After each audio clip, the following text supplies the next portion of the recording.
Bendiciones para cada uno de ustedes. Realmente es una alegría poder compartir con ustedes a través de este medio, poder acercarme a ustedes y juntos meditar en lo que la palabra de Dios establece, de tal manera que en medio de la situación que estamos atravesando todos, podamos visualizarla desde la perspectiva de Dios. Para mí es muy importante y de hecho hace muchos años atrás aprendí esto que quiero compartir con ustedes en esta mañana, que en los momentos difíciles debo aprender, debo cultivar el arte de mirar a Dios fuera de las circunstancias. ¿Por qué? Porque las circunstancias pueden llevarme a distorsionar el carácter bueno y santo de Dios. Mas, si yo miro fuera del evento que estoy viviendo, puedo ver que Dios está obrando, que Él sigue estando en control, que Él no nos ha desamparado, que Él no nos ha dejado. Él está presente. Y sabe, Él está mucho más presente cuando nosotros atravesamos, como diría David, por el valle de sombra de muerte. Bien, ¿quién de nosotros no ha pasado por un momento o por un acto de injusticia?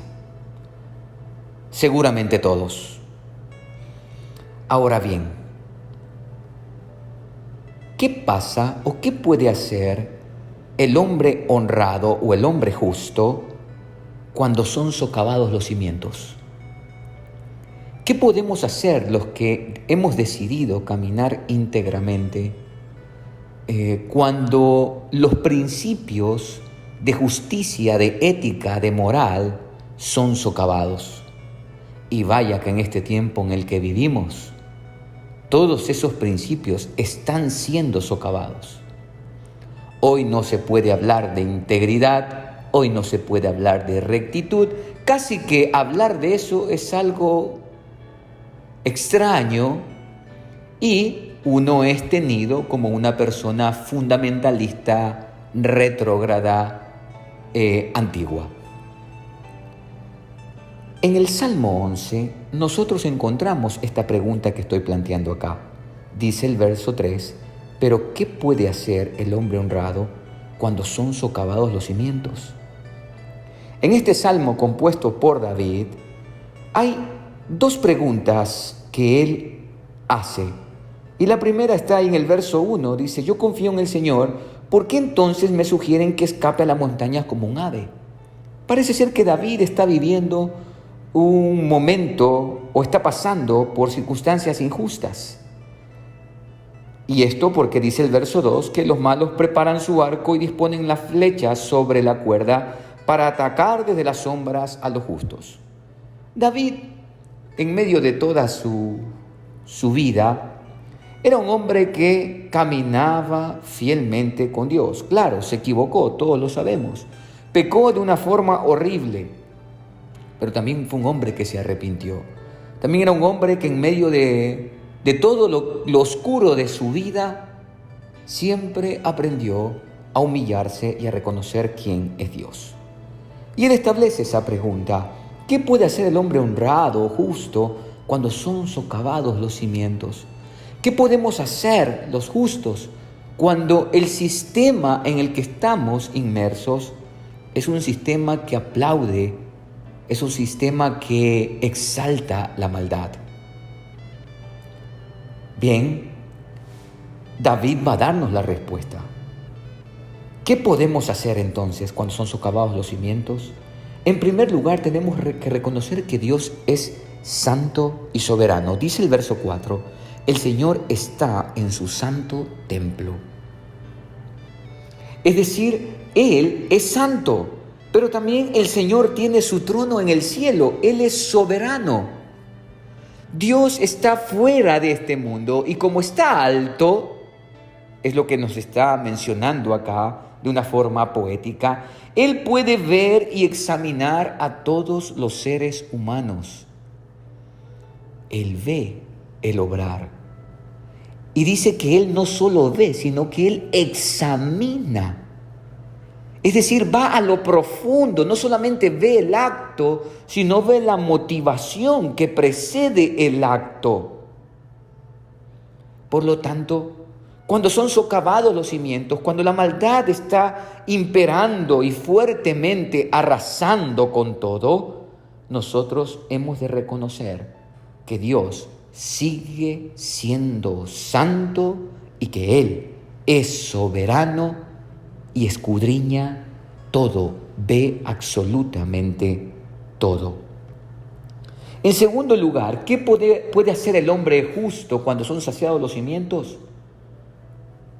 Debe de aprender que las circunstancias adversas y toda la injusticia en la que está inmerso son el campo de prueba de Dios. Mira lo que dice el verso 5. El Señor pone a prueba al hombre justo. Lo pone a prueba. Entiéndase la prueba como el instrumento que Dios usa para perfeccionarnos, para purificarnos y, por supuesto, para entrenarnos en la santidad. Es que no hay otra manera de poder ser entrenados en santidad que viviendo en un mundo impuro. No hay mayor manera de reflejar la santidad que en medio de la impureza.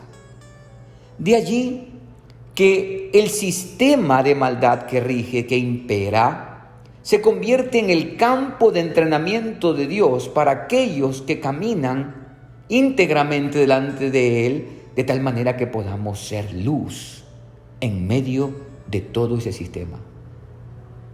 Es triste por eso, cuando muchos que son llamados o se hacen llamar cristianos, y así los reconocen la gente, en lugar de marcar la diferencia, lo que hacen es asociarse con ese sistema.